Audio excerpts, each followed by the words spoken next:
And crying. Yeah, take 5 seconds every day for the whole semester. Post it to YouTube. Alright guys, so then,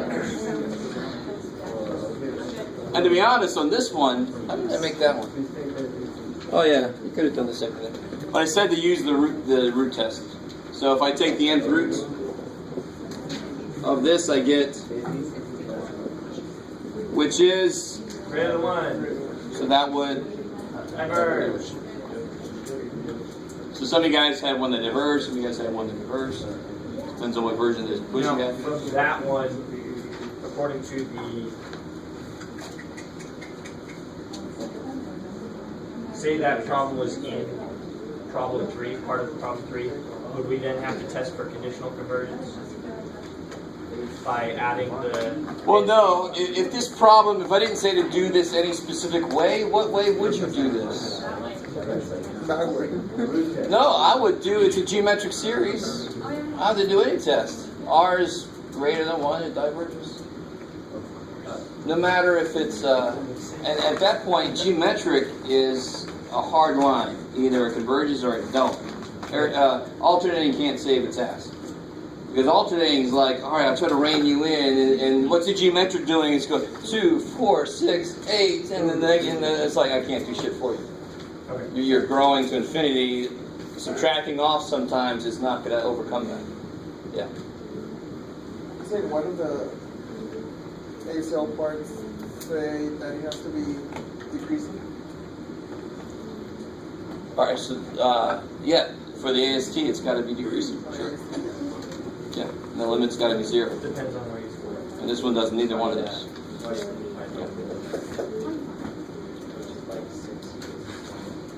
All right. So, anything else from the quiz? Anything else from the quiz? Yes. Was absolutely convergent? Was that the answer? Say what? 3A was absolutely convergent. Depending on the quiz. Depending on the quiz. I got confused because it was alternating circuit, alternating, Oh. convergent. You only say conditionally convergent if you applied what test? AST. Yep. That's the only test really that leaves the negative dependence in there. Yeah. Oh, sorry. Okay.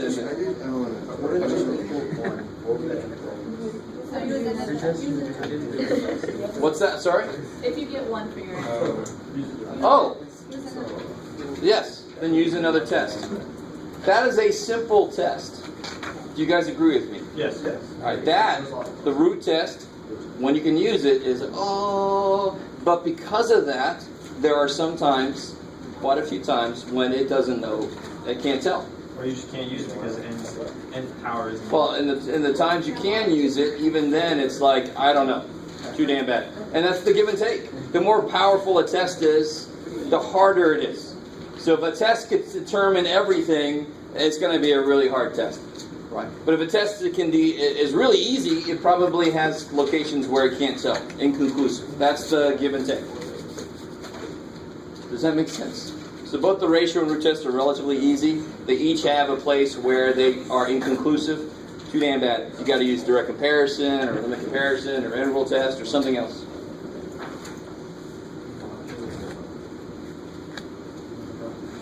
All right. So how are we doing? Is that good? Is that everything?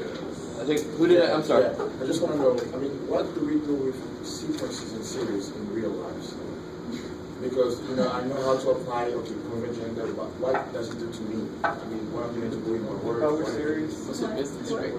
So, I love that question because what does real life mean? I mean, what is the, How is anything that you learned in college going to help you buy a head of lettuce? And that's something I have to do in real life, right? But I mean, that question about what in real life, I mean, where... right now there are people using things in real life that you guys haven't even learned yet. Right? So then the answer would be, yeah, you don't even know enough of anything to do anything in real life if I look at it from that perspective, right? So what you really mean is, what are the applications for this? I look, so if you have a situation where the equation you're using, I think we should all be cool with the fact that any equation you've ever learned could possibly be used to model a situation. So I could have logarithmic equations modeling, like exponential equations, modeling growth or decay, right?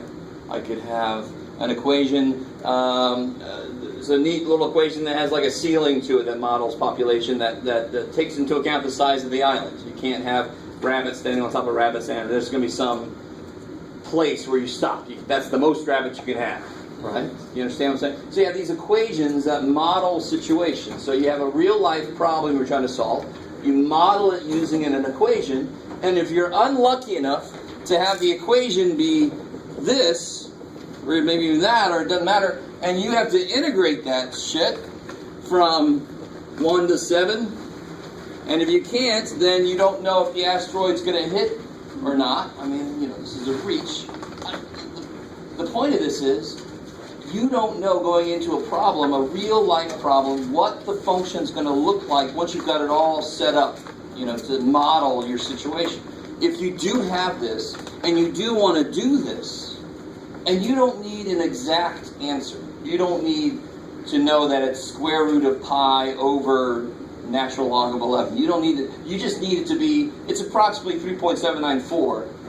You kind of with me? Yes. Then you can model this with the power series and integrate that. Right?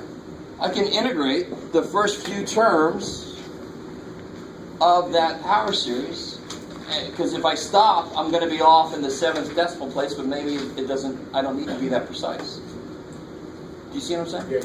Cool. Plus, calculators are very, calculators.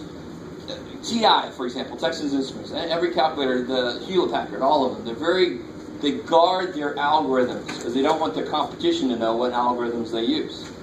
But we do know that they use some kind of modified power series approach for at least a few things. So when you say sine of 11 or something degrees, it uses power series. And it kind of has an internal error check, so it knows when to stop. What's your major? Construction. A lot for civil engineering. Well, with construction, with things that use software packages, the more you understand what the software package itself is doing, the more you can interpret errors. So you never want to be, I hope you would never want to be somebody that just uses the software, and if the software said you need a piece of wood that's negative 8 feet long, you're going to go try to figure out how to make that wood. I would hope you go, all right, there's obviously an error. But there are more subtle errors that can be made, that if you understand the math that went into that software package, that you can understand the kind of errors that might come out. Does that make sense? Yeah. So when you get into the more, construction-specific courses, where they have, and I'm hoping, when you say construction, how do you mean? You mean architecture? Or do you mean? No. I'm just managing because it's construction and I. And you need Calc 2 for that? Yeah, that's what I don't understand. Interesting. Well, then you can go talk to the people that major, and ask them. Because to be honest, like in engineering or something like that, I would understand why you would need this. That makes complete sense. Your question is not for me then. I can explain to you why this class exists and what it's needed for in different fields. I don't myself immediately see why a construction manager would necessarily need this. Is that cool? I mean, it doesn't answer your question, but you got to go ask whoever actually designed your major. You got to say, what the hell were you guys thinking? What were you on? Can you share? No. You guys, yeah. Whenever you say that question in real life, well, I have to say, well, who are you? Or who is this person? Because it depends on whose real life. Some people use this damn thing every day. And some people don't even know this shit exists. And they live a long, nice life. But to me, the more you know, hey guys, I know I'm talking shit right now. I know. It's not really related to calculus exactly, but the more you know, to me, the definition of luck is having the right skill at the right time. So the more stuff you know, the more at the right time stuff, opportunities you give yourself, right? So most of you guys have very specific jobs or even just majors in mind, and you can kind of see how this would fit in, I would hope, or most of this. We don't have courses that only have the exact skills you need, and I'm worried that, of course, that's where we're headed. I hate that. I would hope education would be broader than that. So you're like, why do I need this? You don't know yet. I hate that question. And to me, it's like, if you ask that question, you're not qualified to know yet. You don't know until you know what it is. You don't know if you needed to know it. I mean, think about it. That sounds like a bullshit politician kind of answer, you know, talking out both sides of my mouth. But if you think about it, you don't know until you know it. You don't know if you needed to know it. So I can't explain that to my Math 103 students who are completely unmotivated right now. You know, and they're like, why do we need this shit? I'm like, it's because you're asking the question. That's why you need this shit. Because you don't even realize what you need this shit for. And I can't tell you until you realize it. Right? Yeah, anyway, that's enough of that stuff. You guys are all like, are we getting this on camera? Jeff's weekly rant. So, my students are all glazed over, and I'm like, rah! That math is like super not creative though. Like compared to calculus, where like you have to figure stuff out. I know. That math is all. But it's just like wanting to be a really good basketball player, and you're doing like balance exercises, and you're like, what the hell is this shit about? When am I going to do this in a game? And if you play basketball, if you have really good balance, you're going to be that much better of a basketball player. That's the period. So that's like not even a skill. That's just working on, you know, positioning your, just something you should have internal. So that to me is like understanding fractions or something. I mean, that's a skill, but, right? Someone got that fraction.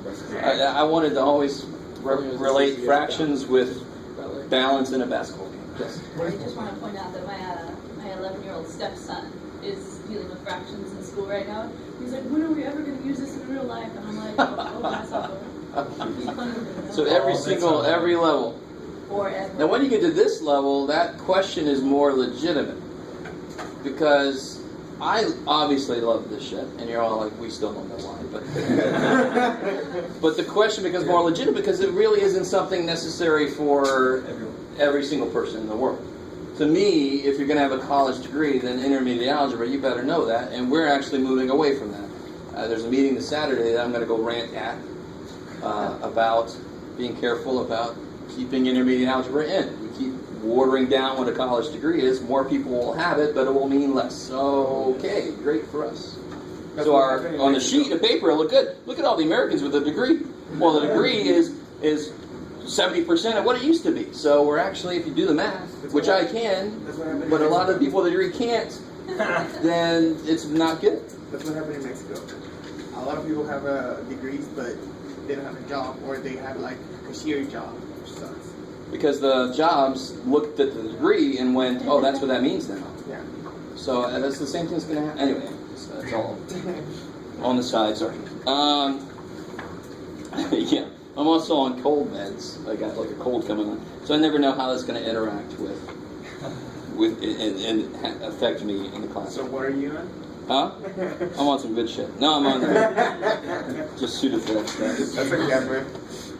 Yeah. Oh yeah. You guys know. You guys. Hey Dean. You know. You know all too well. You just haven't fired me. Legal drugs. Legal drugs. Yeah. All right. Let's focus. You and me included. Focus. All right. So anything else from the quiz? All right. How about questions from homework? Because I really want to get to the point where we can prove this today. That would be nice. Prove my shirt. Proof picture. Okay. So let's do this. Just to get back in the groove. Yesterday we did the Taylor series, and actually it was McLaurin, if you want to be specific, for cosine. Just remind you guys, they're all on page 762. You have the pages printed out yet? What pages? The ones you're gonna hand out. That you said you have. Don't tell me you forgot. No. I had the... Well, this I wasn't sure when I was going to give this out. I was supposed to give this out last time. Is this what you're talking about? This is Euler's proof. Is that what you're talking about? Yeah. I don't want to give this to you right now because then you might be looking at it right now. I'm not talking about this right now. That's 11:9. Just remind me to pass that out before you guys leave. But you're missing also had 11.9, I think. You forgot last time. Oh, the handout for 1110. Yeah, it's still. Yeah, it's the last one. No, 9, I didn't have one for 9. But 1110, yeah, I didn't think about it. I'll email that to you guys if somebody will remind me. Sure. Thank you. I'm just happy to be here today. Alright. And you're all like, we would have been okay if you would have come today. All right, so let's get back to it. That's my bad. I completely forgot that I didn't do that last time. Thank you. Your forgiveness is unnecessary. In so many senses of the word. All right. So last time we showed that cosine, and do you remember what this was? I mean, what cosine of 0 is 1. So it makes sense that this starts at 1 because this is the Maclaurin series for cosine, right? Yeah, we did. I'm just going to remind you what we got. And then we're going to do the whole process again for sine, because we need both of those to finally prove this. So if you remember, it kind of makes sense. Then the pattern for this is kind of nice.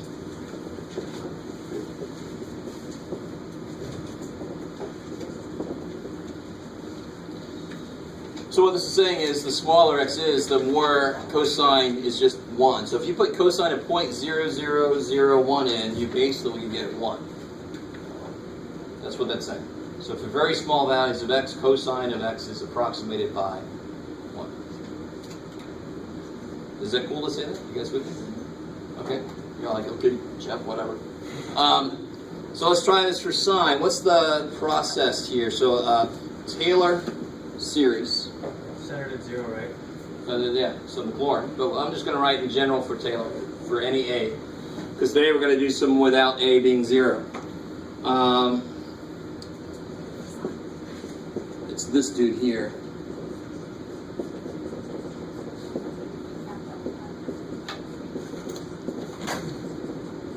And just to remind you guys again, first derivative, first factorial, first power. Second derivative, second factorial, second power. 0th derivative, 0 factorial, 0 power. I mean, it's just so easy to remember. Which is good, because you have to. You must remember this. This is just... so for sine, who remembers the process for this? What do I immediately start doing? Derivatives? Yeah, I want to make a big old list of derivatives because my form requires derivatives evaluated at A. So we're going to let A equal 0 for this problem. F prime is Cosine. crazy. F double prime, Negative sine. that's crazy. F triple prime, Negative cosine. that's insane. Wow. Remember, we had to go at least this far, I think, last time. We went to 4, yeah. All right. So sine again. All right.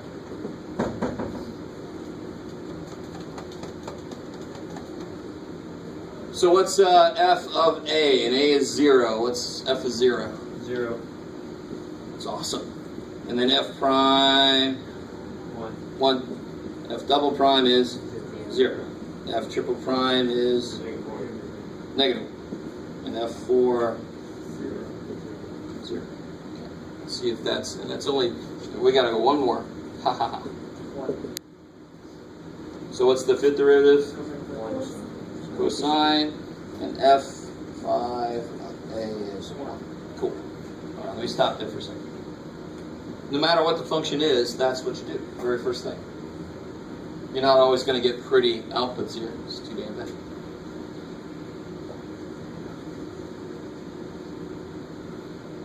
What I hope you understand is if you start getting stuff like 11 over 15,427, you write 11 over 15,427. You don't give some decimal approximation because that's kind of killing the whole purpose.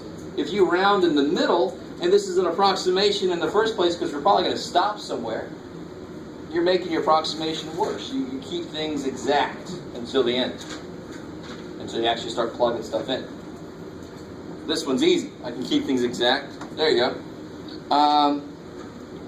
So let's put this together then. So I've got sine x equals 0, yay, plus 1 over 1 times x. So sine x equals x so far. So that's from this.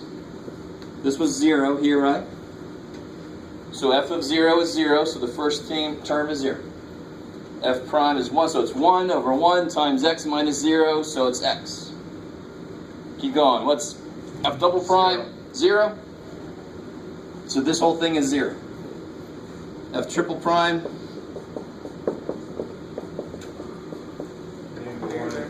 Yeah, minus 1 over 6. I skip 1. No, not 6. Yes, 6. Good. Times x cubed. I'm going to keep this as 3 factorial just so I can see the pattern better. Because see how I have cosine? 2, 2, 4, 4, 6, 6. And see what sine is doing? What is cosine? What's the first thing cosine's missing? The what? The x, right? Hey. What's the next thing cosine's missing? 3. X cubed over 3. And so forth. So now we see the pattern. So the next one would be... X to the 5th over 5 factorial. That's insane. Okay. Actually, it would be... Wait, isn't it minus? Oh, no, sorry. Not it. That's right. The next one is minus. Next one is minus. Say again. Is the next one going to be minus x to the 7 over 7 factorial? Holy crap. I'm sorry. Yes. I mean, once you see the pattern, it has to kind of hold to that pattern. Yeah. Alright, so here's... Alright, 2 things. Do you get the process? This is why I don't understand why students kind of hate these. We haven't done everything we're going to do with this yet, but this process by itself, is it difficult? No. Derivatives are easy. You desperately wish for derivatives because of all the weird-ass integration we've done this semester. You're like, please give me derivatives.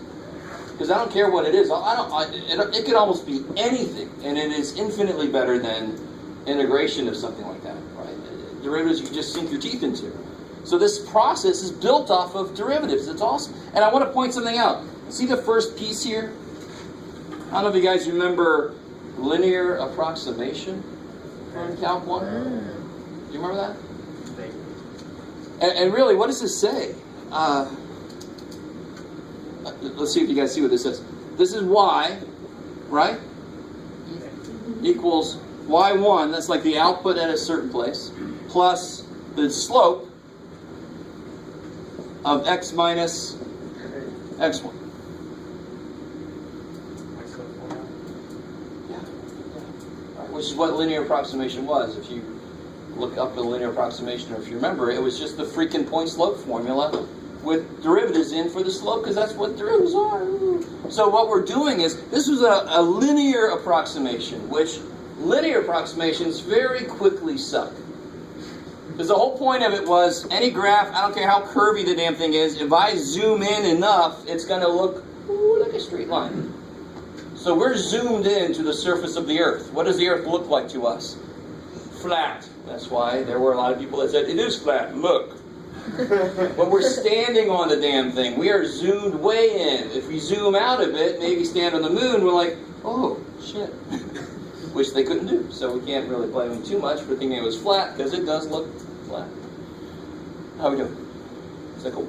So what this is, what all this shit is making the approximation better.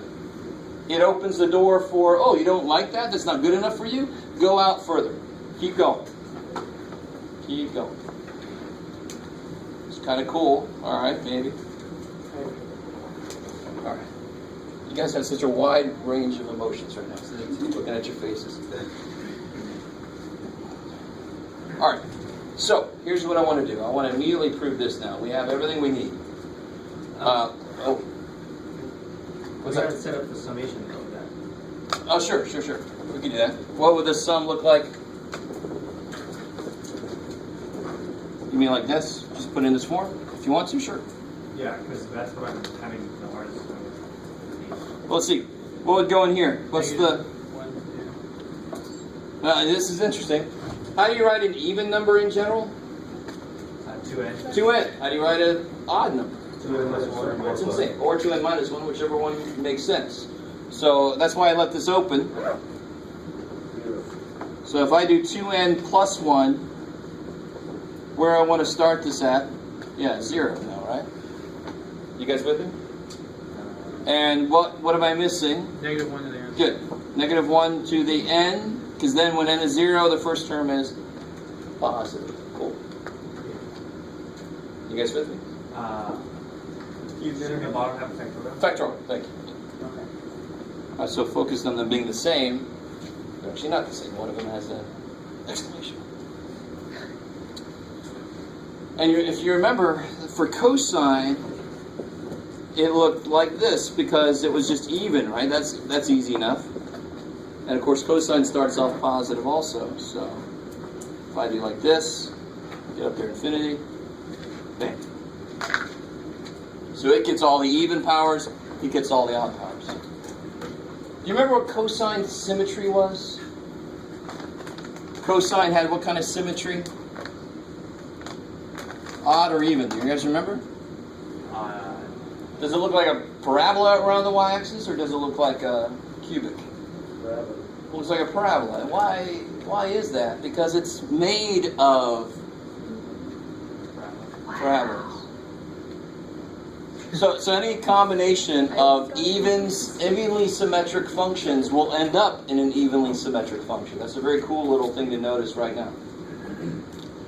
And of course, sine then must be made up of odd, so that it ends up being odd. Sorry. Like cold meds, really. I sound like a Muppet there for a second. It's odd. Animal life. All right. This is very scary for me. So hopefully you got all that because I'm erasing it already. All right, so let me leave cosine up there. Here's sine. All right. Let me take those away. Go away. And let me put up here what E looks like. Here's sine.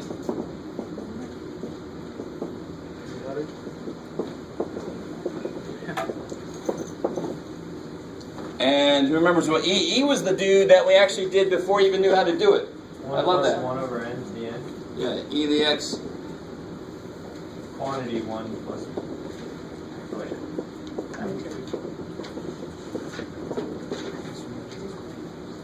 Now, do you see any similarities? Let me go ahead and just do that, because that's the same thing as 2, right? Yes. Do you see anything about those three? You combine the first two. Yeah, almost, except for what? The sign. They're not They're negative signs, right? Negative signs. So here's the neat thing. And here's what somebody realized, just to get you down the thought process. If I put IX in here, if I put IX in here, what's I squared? -1. And so what's E to the IX? Cosine plus sine. Cosine x plus. No. You don't know that, do you? You don't know that yet, do you? Did you learn that yet? You couldn't have learned that yet, because you're about to learn it now. You're adding them together, but you're adding the negative part of it. You don't have enough to do that yet. Okay. Trust me. So E to the IX is what? 1 plus ix Good? plus Negative. Ix squared over 2. x squared. What's I cubed? Negative 1. No. Negative 1 times You I. guys sound like those birds from Finding Nemo. I cubed is negative I. There we go. Yeah. So this is going to be minus x cubed. Yeah, sorry. Ix cubed over 3 factorial. Okay. Right? Let's go out a few more just to capture everything. This is x4 over 4, x5 over 5. All right, so what's going to happen here? You're going to have positive 1. Yeah, this is where things get weird. I to the 4th power is I squared squared. Negative 1 squared is positive. Positive. Positive 1. It's possible. Yes. X to the X fourth. to the 1. Which is good. See? So now you're back to IX to the fifth. How are we doing so far? Is everybody with me a little bit? Yes. And then what's I to the 5th? I. This is right. It's going to be I x to the 5th over 5 factorial. Notice how every other one has an I in it, right? And actually every other one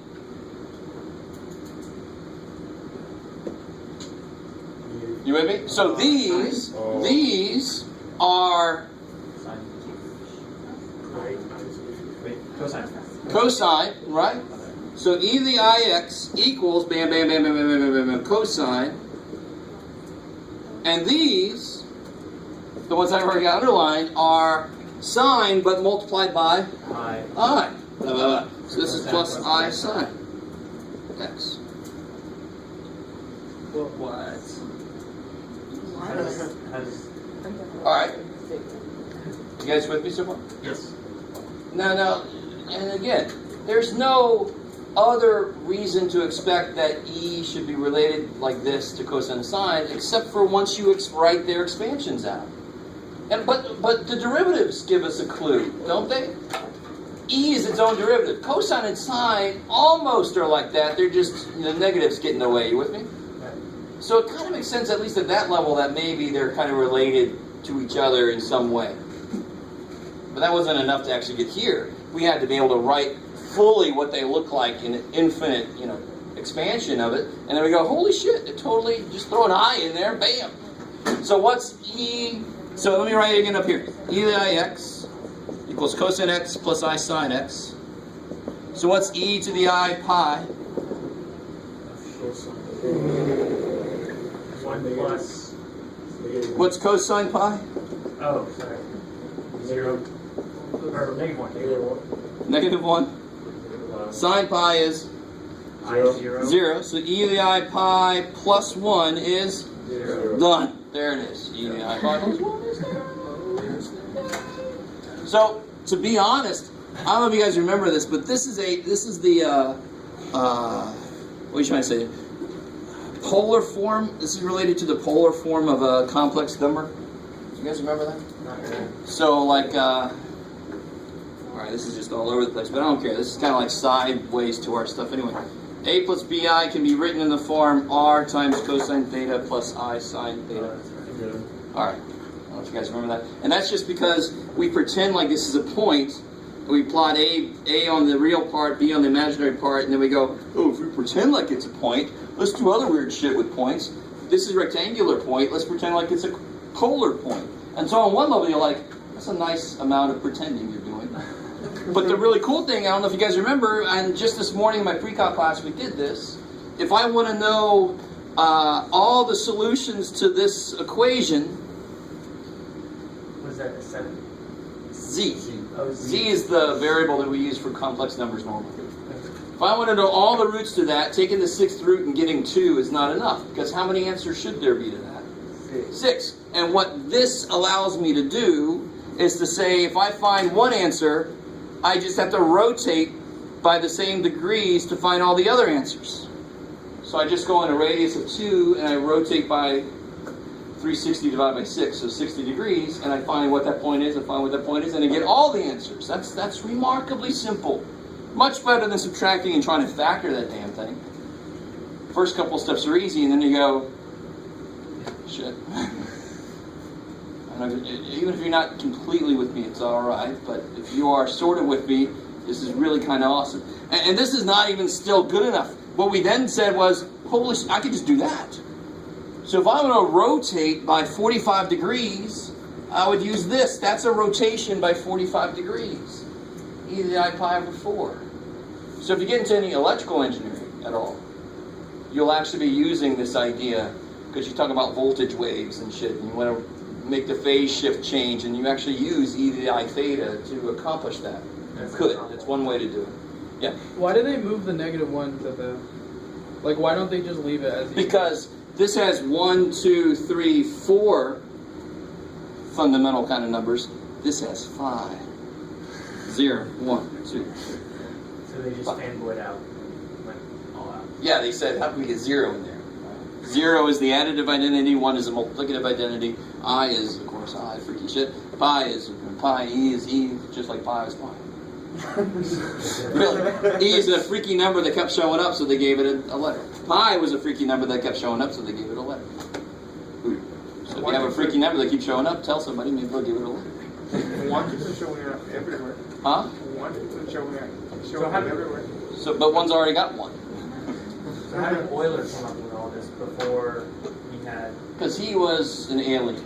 Really, this is my. The amount of work he did and just how much beyond everybody else of his time he was is insane. And he just happened to be born. I think it's he would just happen to be born with the right hard wiring, so he was able to jump over a lot of stuff that people had trouble with. So many things he said, well, that's obvious, and some people said, please write that out. And then it was like 3 pages later, here, that I told you it was obvious. Was he the one that in like elementary school corrected a teacher on the summation from? I always told the story, and now I just forgot if it was Euler or Gauss. I think it was Gauss. Gauss? I think it was Gauss. Oh, okay. Or Gauss, if you want to say it like that. What happened? Diana Gauss. Huh? What happened? For what? What's the story? Yeah. And they're right. You're talking about his summation formula. From 0 to 100, right? Oh my God! All right, real quick. Oh my God! So the teacher was upset at his students because they wouldn't shut the hell up. And supposedly this is like equivalent of 5th grade or something, I guess. And he said, "Students, now add all the numbers from 1 to 100." Yes, yes. And you will keep going. 1 plus 2 is 3, and keep going. And so, I'm pretty sure it's Gauss. I want to say Gauss, so I think it's Gauss. This is like an urban legend, because there's no way to really prove it. But Gauss said, screw this shit, man. 1 plus 100 is 101. 2 plus 99. And how many 101s are there going to be? 50. So this is 50-50, teacher. 50-50. And just the fact that the first 100 natural numbers add to 50-50, that by itself is kind of cool. But that's, of course, why was it 50? Because there's 100 divided by 2. And then I took the first term plus the last term. And so that's the sum of any, that's called an arithmetic sequence. It keeps adding the same thing. So I appreciate I could tell a story because it kind of relates to our sequences and series and stuff. It's fine. That was Gauss. Not Euler. In elementary school. Euler had done enough stuff. I couldn't even subtract. I wouldn't have made that connection now, like you did in elementary school. I know, I'm trying to do now. You know, sort of like those kids that are born and they can play piano before they've had any training at all. It's just, you're born with like a predisposition towards something. Great for them. Huh? Great for them. I think everybody is, and what sucks is if you're just not lucky enough to be put in a position where you learn what your predisposition is. You never knew that you were an awesome mountain climber because you never tried to climb a mountain. If you would have just done it, you went, oh, hey. And everybody's like, how the hell did you do that shit? And you just never did it. That to me is kind of sad. You're like, on your deathbed, I never tried to climb a mountain. So that's sort of a...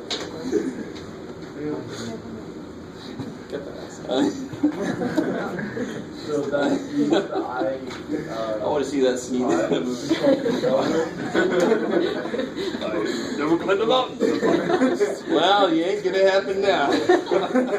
Totally, that video is gonna be the best one of this semester. Wasn't that bucket list movie? Isn't that what happened basically? Yeah. He climbed him up the mountain, but it was in a little jar or something. Is that true? Am I remembering that correctly? So Oh, not ever. yes. This guy, I'm sure, Euler. Yes. Like not the Houston Oilers anymore. Are the Oilers still existing?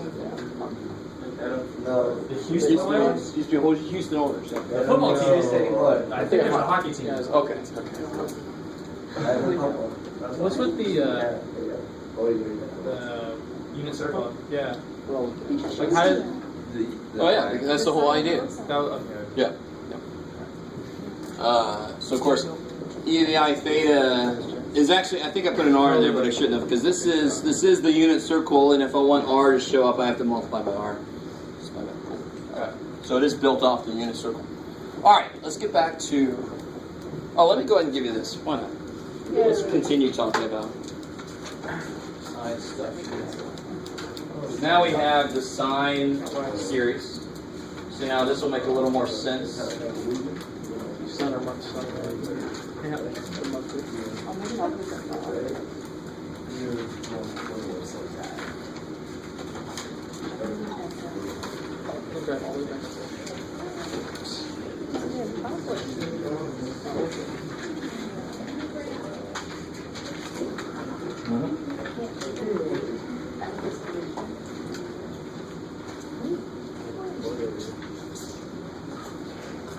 That was a good answer. Usually when I ask someone, they'll say something like, I'm really not going to directly talk about this right now. This is actually not Euler's original proof. I figured that I would show you something. He came back later and kind of tightened some things up. There were some assumptions he made that weren't clear to other people. So this is a version related to his revisiting his original proof. And it's a little bit cleaner. And I like the idea that it's using immediately the sine x expansion, right? The Taylor series expansion, or in this case, Maclaurin for sine x. And the useful fact is a very interesting useful fact. And it's related to the idea that, look at me talking about it right when I said I wouldn't. If I had these answers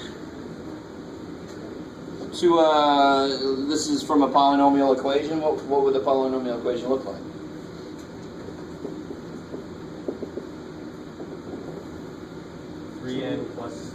Or x plus 3 halves. Yeah, so one way you can say it is x plus 3 halves, x minus 2, right? Now watch this. Now how do I get to that useful fact? If I divide both sides by x squared, and why can I do that? Because I know x is not 0. And that's why in there it says something about x not 0, right? I'll get 1 plus 3 halves over x. I think I'm going to go the other way. Just divide by negative 2 and 3 halves. So if I divide by negative 2, I'd get something like 1 minus x over 2. And that's getting closer to the form of the useful fact. You with me? No. See the useful fact there? If you have these roots, if so, another way I could have written that answer is I could have said it's 1 minus x over negative 3 halves, 1 minus x over 2.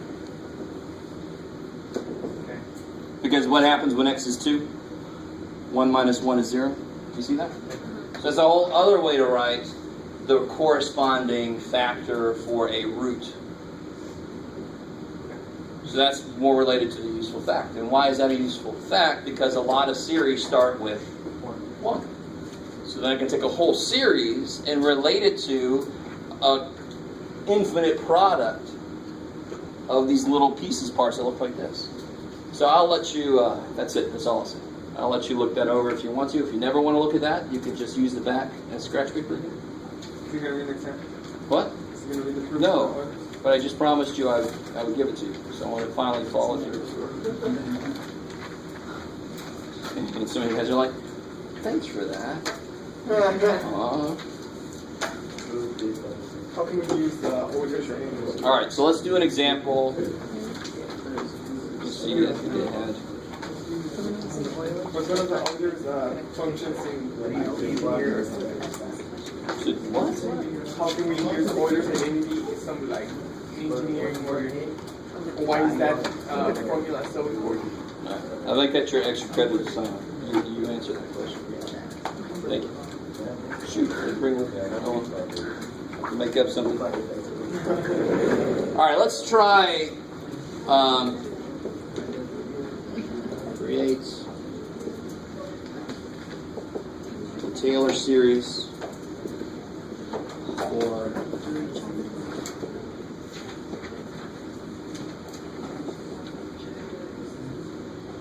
we see that's the cube root of 4x.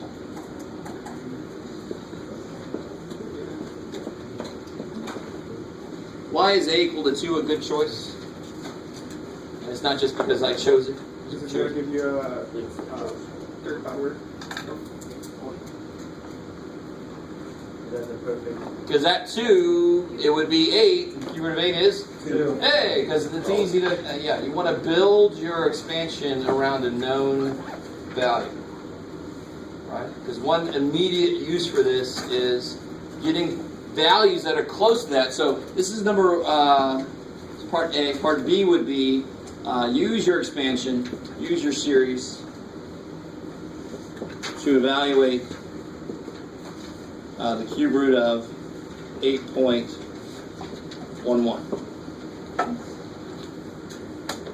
Alright, so there's a couple things kind of hidden in here, and I'll see if you guys pick up on it or not. It's close to the center. Yeah, of course, yeah. But there's something else there too.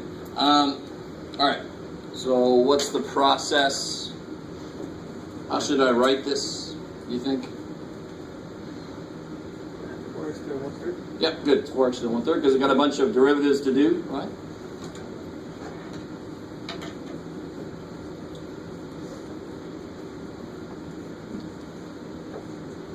I think that'll be enough there.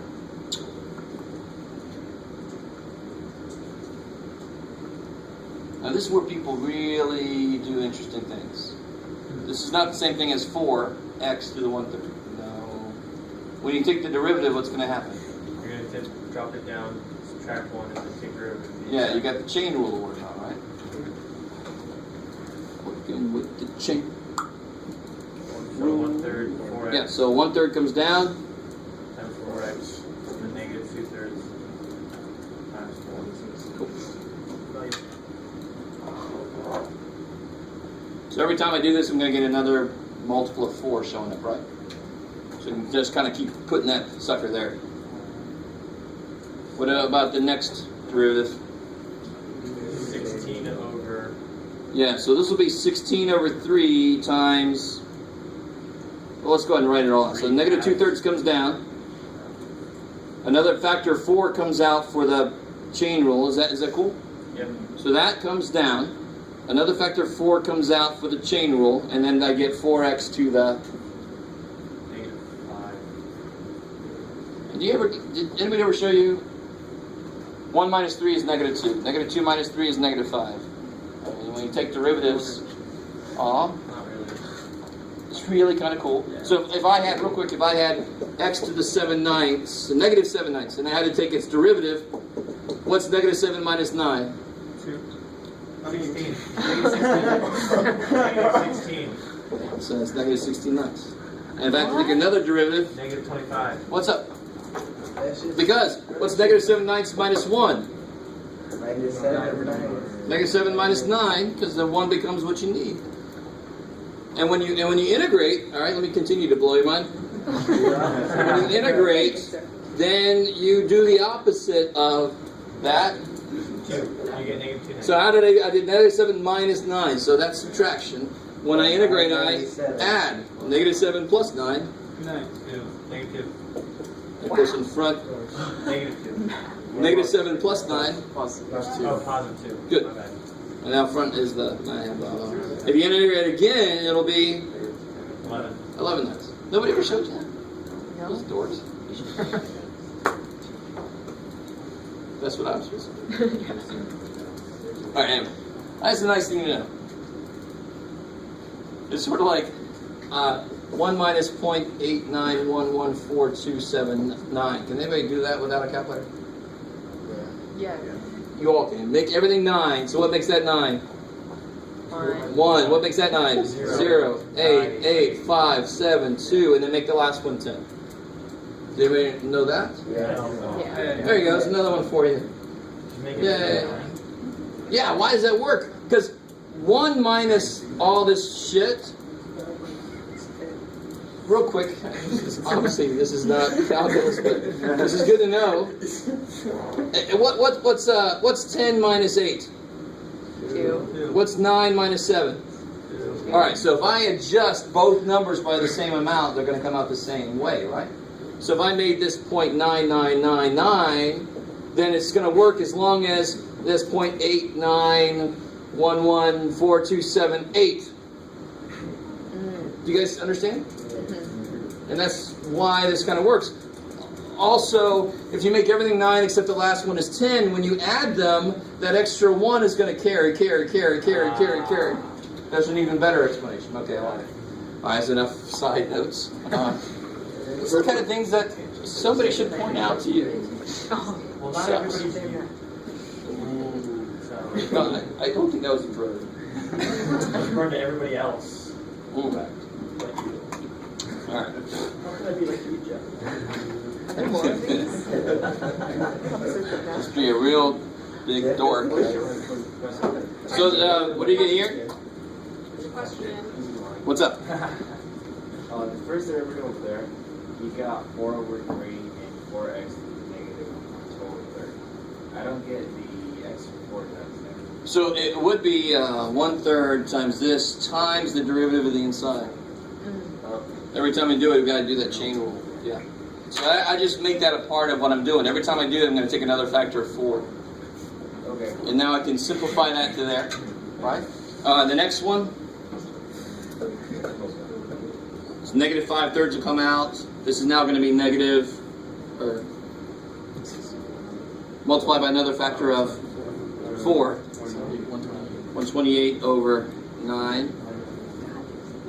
4x to the what? 8/3. All right, that's enough. That's and then we get, what the hell is that? I know it's over 27. That much I know. 640? 640. Yeah.